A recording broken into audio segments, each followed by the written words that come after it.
Hi hello ನಮಸ್ಕಾರ. Welcome back to my channel. ನಾನು ಪೂಜಾ.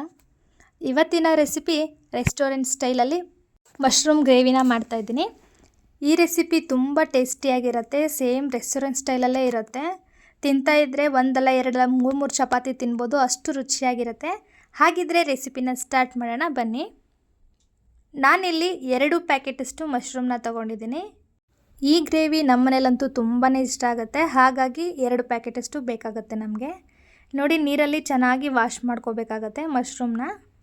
ಇದರಲ್ಲಿ ಮಣ್ಣು ಇರುತ್ತೆ. ಹಾಗಾಗಿ 2ರಿಂದ 3 ಸರಿ ನೀರಲ್ಲಿ ಹಾಕಿಬಿಟ್ಟು ಚೆನ್ನಾಗಿ ತಿಕ್ಕಿ ತೊಳ್ಕೊಳ್ತಾ ಇದ್ದೀನಿ. ಇದ್ರ ಜೊತೆ ನಾವು ರೋಟಿ ನಾನ್ ಆಗಿರ್ಬೋದು, ಬಟರ್ ನಾನ್ ಆಗಿರ್ಬೋದು, ಚಪಾತಿ ಆಗಿರ್ಬೋದು ಅಥವಾ ಜೋಳದ ರೊಟ್ಟಿ, ದೋಸೆ ಎಲ್ಲದಕ್ಕೂ ತುಂಬ ಚೆನ್ನಾಗಿ ಹೊಂದ್ಕೊಳ್ಳುತ್ತೆ ಈ ಗ್ರೇವಿ. ಹಾಗಿದ್ರೆ ಏನೇನು ಪದಾರ್ಥಗಳನ್ನು ತೊಗೊಂಡಿದ್ದೀನಿ ತೋರಿಸ್ತಾ ಇದ್ದೀನಿ ಬನ್ನಿ. 1 ಕಪ್ಪಷ್ಟು ಚಿಕ್ಕದಾಗಿ ಕಟ್ ಮಾಡ್ಕೊಂಡಿರುವಂಥ ಈರುಳ್ಳಿ, ಹಾಗೆ ಟೊಮ್ಯಾಟೊ ಮತ್ತು ಬೆಳ್ಳುಳ್ಳಿ, ಶುಂಠಿ, ಹಸಿಮೆಣಸಿನ್ಕಾಯಿನ ತೊಗೊಂಡಿದ್ದೀನಿ. ಮಶ್ರೂಮ್ನ ಈ ಸೈಜಲ್ಲಿ ಕಟ್ ಮಾಡಿ ಇಟ್ಕೊಂಡಿದ್ದೀನಿ. ಇವಾಗ ಗ್ರೇವಿನ ಸ್ಟಾರ್ಟ್ ಮಾಡ್ತಾ ಇದ್ದೀನಿ. ಒಂದು ಬಾಣಲಿಗೆ ಸ್ವಲ್ಪ ಎಣ್ಣೆ ಹಾಕ್ಕೊಳ್ತಾ ಇದ್ದೀನಿ. ಹಾಗೆ ಜೀರಿಗೆ, ಲವಂಗ ಮತ್ತು ಏಲಕ್ಕಿನ ಹಾಕ್ಕೊಳ್ತಾ ಇದ್ದೀನಿ. ಸ್ವಲ್ಪ ಚಕ್ಕೆನೂ ಕೂಡ ಹಾಕ್ಕೊಳ್ತಾ ಇದ್ದೀನಿ. ಜೊತೆಗೆ 1 ಸ್ಪೂನಷ್ಟು ಕಸೂರಿ ಮೇಥಿನೂ ಕೂಡ ಹಾಕ್ಕೊಳ್ತಾ ಇದ್ದೀನಿ. ಎಣ್ಣೆ ಸ್ವಲ್ಪ ಬಿಸಿಯಾದಾಗ ಇವನ್ನೆಲ್ಲನೂ ಹಾಕ್ಕೊಂಡ್ಬಿಟ್ಟು ಫ್ರೈ ಮಾಡ್ಕೊಳ್ತೀನಿ ಒಂದೇ 1 ಸೆಕೆಂಡಷ್ಟು. ಇವಾಗ ನಾನು ಚಿಕ್ಕದಾಗಿ ಕಟ್ ಮಾಡ್ಕೊಂಡಿರುವಂತಹ ಈರುಳ್ಳಿನ ಹಾಕ್ಕೊಳ್ತಾ ಇದ್ದೀನಿ. ಈ ಈರುಳ್ಳಿ ಬೇಕಾದರೆ ನೀವು ಪ್ಯೂರಿ ಮಾಡ್ಕೊಂಡು ಬೇಕಾದರೂ ಹಾಕ್ಕೊಳ್ಬೋದು, ಅಥವಾ ಚಿಕ್ಕದಾಗಿ ಕಟ್ ಮಾಡ್ಕೊಂಡು ಹಾಕ್ಕೊಳ್ತೀನಿ ಅಂದರೆ ಅದನ್ನು ಕೂಡ ಹಾಕ್ಕೊಳ್ಬೋದು. ನಾನಿಲ್ಲಿ ದೊಡ್ಡದಾಗಿ ಕಟ್ ಮಾಡ್ಕೊಂಡಿರುವಂಥ ಟೊಮೆಟೊ, ಬೆಳ್ಳುಳ್ಳಿ, ಶುಂಠಿ, ಹಸಿಮೆಣಸಿನ್ಕಾಯಿನ ರುಬ್ಕೊಂಬರ್ತೀನಿ. ಅಲ್ಲಿವರೆಗೂ ಈ ಈರುಳ್ಳಿ ಬೇಯ್ತಾ ಇರುತ್ತೆ. ಈರುಳ್ಳಿ ಸ್ವಲ್ಪ ಬೆಂದಾದ ತಕ್ಷಣ ನಾನಿಲ್ಲಿ 1/4 ಸ್ಪೂನಷ್ಟು ಅರಿಶಿನ ಪುಡಿನ ತೊಗೊಂಡಿದ್ದೀನಿ. ಹಾಗೆ ರುಚಿಗೆ ತಕ್ಕಷ್ಟು ಖಾರದ ಪುಡಿನ ತೊಗೊಂಡಿದ್ದೀನಿ. ನಾನಿಲ್ಲಿ 1 ಮೆಣಸಿನ್ಕಾಯಿ ಮಾತ್ರ ಹಾಕಿರೋದ್ರಿಂದ ಎಷ್ಟು ಬೇಕೋ ಅಷ್ಟು ಖಾರದ ಪುಡಿ ತೊಗೊಂಡಿದ್ದೀನಿ. ಜೊತೆಗೆ ಸ್ವಲ್ಪ ಚಿಕನ್ ಮಸಾಲ ಹಾಗೆ ಸ್ವಲ್ಪ ಧನಿಯಾ ಪೌಡರ್ನೂ ಕೂಡ ತೊಗೊಂಡ್ಬಿಟ್ಟು ಚೆನ್ನಾಗಿ ಮಿಕ್ಸ್ ಮಾಡ್ಕೊಳ್ತಾ ಇದ್ದೀನಿ. ಇವಾಗ ನಾನಿಲ್ಲಿ 1/4 ಕಪ್ಪಷ್ಟು ಮೊಸರನ್ನ ಹಾಕ್ಕೊಳ್ತಾ ಇದ್ದೀನಿ. ಈ ಮೊಸರು ಮೇನ್ ಇಂಗ್ರೀಡಿಯೆಂಟ್ ಅಂತಲೇ ಹೇಳ್ಬೋದು ಈ ಗ್ರೇವಿಗೆ. ಈ ಥರ ಹಾಕೋದ್ರಿಂದ ನಾವು ಪಕ್ಕ ರೆಸ್ಟೋರೆಂಟ್ ಸ್ಟೈಲಲ್ಲಿ ಏನಿರುತ್ತಲ್ಲ ಆ ಥರ ಮಾಡ್ಕೊಳ್ಬೋದು ಮನೇಲೇ. ಮೊಸರನ್ನ ಹಾಕೋವಾಗ ನಾವು ಲೋ ಫ್ಲೇಮಲ್ಲಿ ಇಟ್ಕೋಬೇಕಾಗತ್ತೆ, ಇಲ್ಲಾಂದರೆ ಮೊಸರು ಒಡೆದೋಗ್ಬಿಡತ್ತೆ.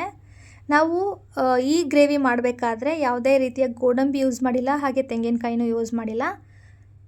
ಈರುಳ್ಳಿ ಮತ್ತು ಟೊಮೆಟೊ ಯೂಸ್ ಮಾಡಿಕೊಂಡು ಮಾಡ್ತಾ ಇರೋದು. ನಾನು ಆವಾಗಲೇ ತೋರಿಸಿರುವಂಥ ಇಂಗ್ರೀಡಿಯೆಂಟಿಂದ ಒಂದು ಪೇಸ್ಟ್ ಥರ ರುಬ್ಕೊಂಡು ಇಟ್ಕೊಂಡಿದ್ದೆ. ಅಂದರೆ ಟೊಮೆಟೊ, ಶುಂಠಿ, ಬೆಳ್ಳುಳ್ಳಿ, ಹಸಿಮೆಣಸಿನ್ಕಾಯಿನ ರುಬ್ಕೊಂಡು ಇವಾಗ ಇದಕ್ಕೆ ಹಾಕ್ಕೊಳ್ತಾ ಇದ್ದೀನಿ.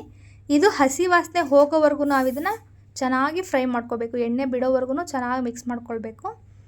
ನೋಡಿ, ಇವಾಗ ನಾನಿಲ್ಲಿ 1 ಸ್ಪೂನಷ್ಟು ಕಡಲೆ ಪುಡಿ, ಅಂದರೆ ಪುಟಾಣಿ ಪುಡಿ, ಹುರ್ಗಡಲೆ ಪುಡಿ ಇರುತ್ತಲ್ವ, ಅದನ್ನು 1 ಸ್ಪೂನಷ್ಟು ಹಾಕ್ಕೊಳ್ತಾ ಇದ್ದೀನಿ. ನಾವಿಲ್ಲಿ ತಿಕ್ಕಾಗಿ ಗ್ರೇವಿ ಬರಬೇಕು ಅಂತ ಹೇಳಿದ್ರೆ ಈ ಥರದ್ದು ಒಂದು ಇಂಗ್ರೀಡಿಯೆಂಟ್ನ ಸೇರಿಸಲೇಬೇಕು. ಇಲ್ಲ ಅಂತ ಹೇಳಿದ್ರೆ ಕೊಬ್ಬರಿ ಇಲ್ಲಾಂದರೆ ಗೋಡಂಬಿನ ಹಾಕ್ಕೊಳ್ಬೋದು. ಅದೆರಡೂ ಹಾಕಿಲ್ಲ ಅಂತ ಹೇಳಿದ್ರೆ ಹುರ್ಗಡಲೆ ಪುಡಿ 1 ಸ್ಪೂನಷ್ಟು ಹಾಕಿದ್ರೆ ಸಾಕು. ನೋಡಿ, ಇವಾಗ ಎಣ್ಣೆ ಎಲ್ಲ ಚೆನ್ನಾಗಿ ಬಿಟ್ಕೊಂಡು ಗ್ರೇವಿ ರೆಡಿಯಾಗಿದೆ. ಇವಾಗ ಈ ಹಂತದಲ್ಲಿ ನಾನಿಲ್ಲಿ ಒಂದು ಅರ್ಧ ಗ್ಲಾಸಷ್ಟು ನೀರನ್ನು ಹಾಕ್ಕೊಳ್ತಾ ಇದ್ದೀನಿ. ನೀರು ಹಾಕ್ಕೊಂಡ್ಬಿಟ್ಟು ಚೆನ್ನಾಗಿ ಇದನ್ನು ಮಿಕ್ಸ್ ಮಾಡ್ಕೊಳ್ಬೇಕಾಗತ್ತೆ.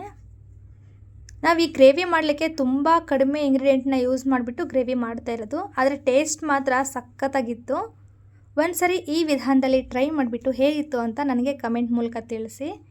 ನನಗೆ ಇನ್ನೊಂದು ಸ್ವಲ್ಪ ನೀರು ಹಾಕಬೇಕು ಅನ್ನಿಸ್ತು, ಗ್ರೇವಿ ತುಂಬ ಗಟ್ಟಿ ಅನ್ನಿಸ್ತು. ಹಾಗಾಗಿ ಇನ್ನೊಂದು ಸ್ವಲ್ಪ ನೀರನ್ನು ಹಾಕ್ಕೊಂಡೆ. ಇವಾಗ ಇದಕ್ಕೆ ರುಚಿಗೆ ತಕ್ಕಷ್ಟು ಉಪ್ಪನ್ನು ಸೇರಿಸ್ಕೊಳ್ತಾ ಇದ್ದೀನಿ. ಸೇರಿಸ್ಕೊಂಡ್ಬಿಟ್ಟು ಮತ್ತೆ ಚೆನ್ನಾಗಿ ಮಿಕ್ಸ್ ಮಾಡ್ಕೊಳ್ತಾ ಇದ್ದೀನಿ. ನೋಡಿ, ಇವಾಗ ಗ್ರೇವಿ ಚೆನ್ನಾಗಿ ರೆಡಿಯಾಗಿದೆ. ಈ ಟೈಮಲ್ಲಿ ನಾನು ಮಶ್ರೂಮ್ನ ಹಾಕ್ಕೊಳ್ತಾ ಇದ್ದೀನಿ.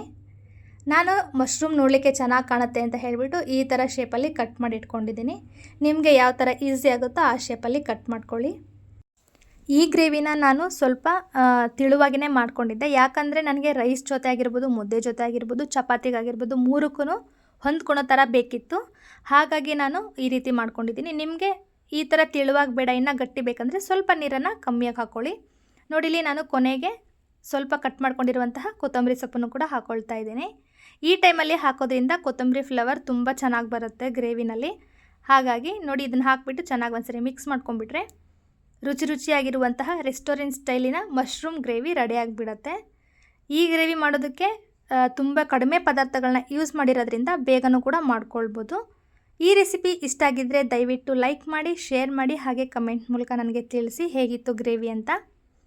ಯಾರೆಲ್ಲ ನನ್ನ ಚಾನಲ್ನ ಸಬ್ಸ್ಕ್ರೈಬ್ ಮಾಡ್ಕೊಳ್ಳದೆ ನೋಡ್ತಾ ಇದ್ರೋ ಪ್ಲೀಸ್ ಸಬ್ಸ್ಕ್ರೈಬ್ ಮಾಡ್ಕೊಂಡು ನೋಡಿ. ಹಾಗೆ ಯಾರೆಲ್ಲ ಹೊಸದಾಗಿ ನನ್ನ ಚಾನಲ್ನ ನೋಡ್ತಾ ಇದ್ರೋ ಪ್ಲೀಸ್ ಸಬ್ಸ್ಕ್ರೈಬ್ ಮಾಡ್ಕೊಳ್ಳಿ.